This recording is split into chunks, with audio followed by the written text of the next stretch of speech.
Welcome to K2V YouTube channel. நான் வித்யா சங்கரி. ரம்யா ராஜேஷ் அப்படின்ற நம்ம சேனல் வியூவர் ஒருத்தங்க ஈஸியாக ரசமலாய் கேக் எப்படி பண்ணுறதுன்னு பண்ணி காட்ட சொல்லி கேட்டிருக்காங்க. அவங்களுக்காக இன்றைக்கி நாம் பார்க்க போகிற ரெசிபி ரசமலாய் கேக். நம்ம K2V யூடியூப் சேனலை இன்னும் நீங்கள் சப்ஸ்கிரைப் பண்ணலன்னா சப்ஸ்கிரைப் பண்ணி இந்த ரெசிபியை லைக் பண்ணுங்கள், ஷேர் பண்ணுங்கள்.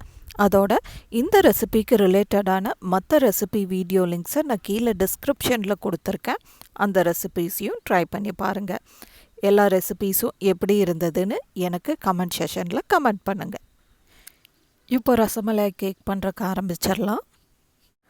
முதல்ல கேக்குக்கு தேவையான ரபடியை பண்ணிடலாம். அதுக்கு ஒரு பாத்திரத்தில் 1/4 லிட்டர் அளவுக்கு பால் எடுத்துக்கலாம்.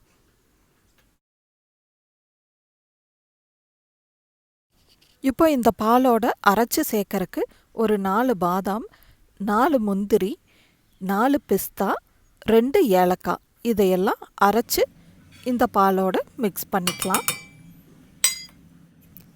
அடுத்ததாக 15 எண்ணிக்கை அளவுக்கு சஃப்ரான் சேர்த்திக்கலாம். அடுத்ததாக ரபடிக்கு தேவையான அளவு சர்க்கரை சேர்த்திக்கலாம்.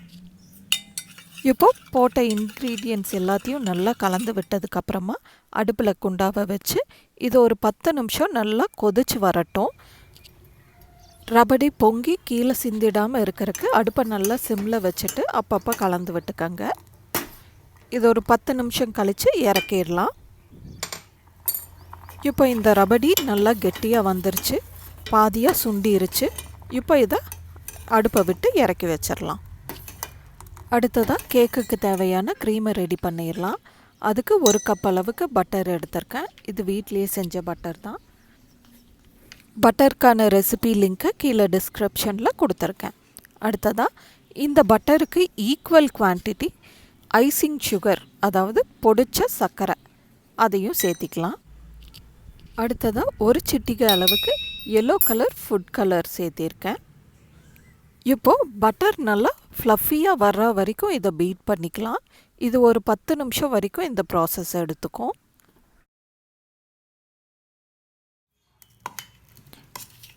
இப்போது பட்டர் நல்லா ஃப்ளஃபியாக வந்துருச்சு, இது போதும். அடுத்ததாக கேக்கை ப்ளேஸ் பண்ணுறக்கு ஒரு பேப்பர் பிளேட்டை நல்லா ஃப்ளாட் ஆக்கிக்கலாம். இன்றைக்கி கேக்கை ரவுண்ட் ஷேப்பில் பண்ணிக்கலாம். கேக்குக்குள்ளே ப்ரெட்டோட எட்ஜஸ் வராத மாதிரி உள்பக்க எட்ஜஸை மட்டும் கட் பண்ணி எடுத்துடலாம்.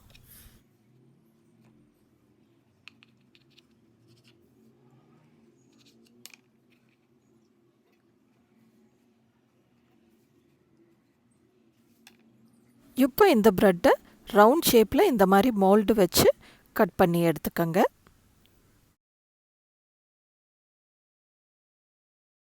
நாம் எடுத்துக்கிட்ட ரவுண்ட் ஷேப்பை தவிர மீதியான ப்ரெட்டை ப்ரெட் க்ரம்ஸ் இல்லைன்னா ப்ரெட் பஜ்ஜி போட யூஸ் பண்ணிக்கலாம். இப்போது நம்மளுக்கு ரவுண்ட் ஷேப் கிடச்சிருச்சு. திரும்ப ஒரு வாட்டி இந்த ரவுண்ட் ஷேப் எப்படி கொண்டு வர்றதுன்னு பண்ணி காட்டுறேன்.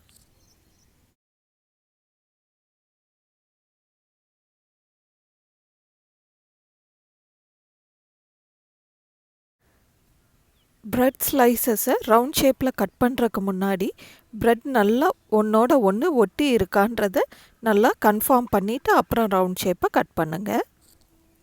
இல்லைன்னா ரவுண்ட் ஷேப்பில் நடுவால் கேப்ஸ் விழுகும். இப்போது 3 set of round shape bread slices எடுத்திருக்கேன். இப்போது பேப்பர் பிளேட்டில் கேக்கை அரேஞ்ச் பண்ணிடலாம்.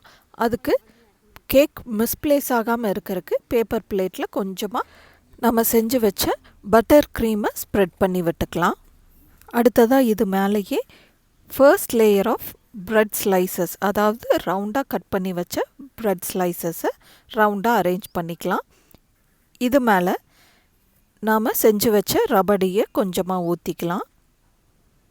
ரபடி நல்லா எல்லா கார்னர்ஸ்லேயும் ஆகிற மாதிரி ஊற்றிக்கலாம்.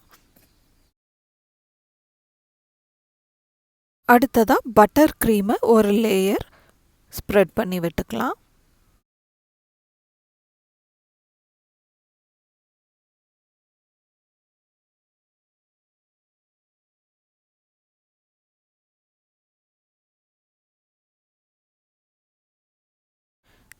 அடுத்ததாக இந்த பட்டர் க்ரீமுக்கு மேலே second set of round bread ஸ்லைசஸை ப்ளேஸ் பண்ணிக்கலாம். திரும்ப இந்த பிரெட் ஸ்லைசஸ் மேலேயும் ரபடியை ஊற்றிக்கலாம். ரபடி கொஞ்சம் நல்லாவே ஊற்றலாம், ப்ரெட்டு நல்லா இழுத்துக்கும் அதையெல்லாம்.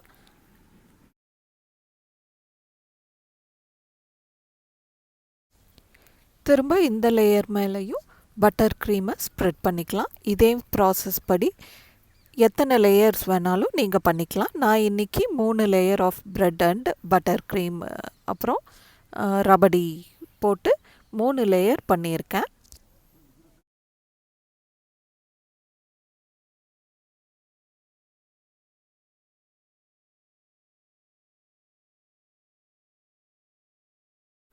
ஃபைனலாக பட்டர் க்ரீமை கேக்கோடைய எல்லா சைட்ஸையும் நல்லா கவர் ஆகிற மாதிரி ஸ்ப்ரெட் பண்ணி விட்டுக்கங்க.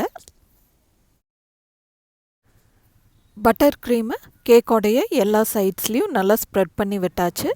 இப்போ இந்த பேப்பர் பிளேட்டில் இருக்கிற எக்ஸட்ரா க்ரீமை தொடச்சி எடுத்துடலாம். ஃபைனலாக இந்த கேக்கை டெக்கரேட் பண்ணுறதுக்காக ஃப்ரெஷ் ரோஸ் பெட்டல்ஸை பொடியாக நறுக்கி அதை மேலே தூவி விட்டுருக்கேன். அது கூடவே கொஞ்சமாக பிஸ்தாவையும் பொடியாக நறுக்கி அதையும் மேலே தூவி விட்டுக்கலாம். அவ்வளோதாங்க, ஈஸி ஸ்டெப்ஸில் ரசமலாய் கேக் ரெடி ஆகிடுச்சு. இதை ஒரு 1/2 அன் ஹவர் ஃப்ரிட்ஜில் சில் பண்ணி எடுத்து சர்வ் பண்ணலாம். Happy birthday to Ramya mom, happy birthday to you. உங்களை பிளெஸ் பண்ணுறக்கு எனக்கு வயசு பத்தாது, அதனால் wishing you good health and all wealth in your life.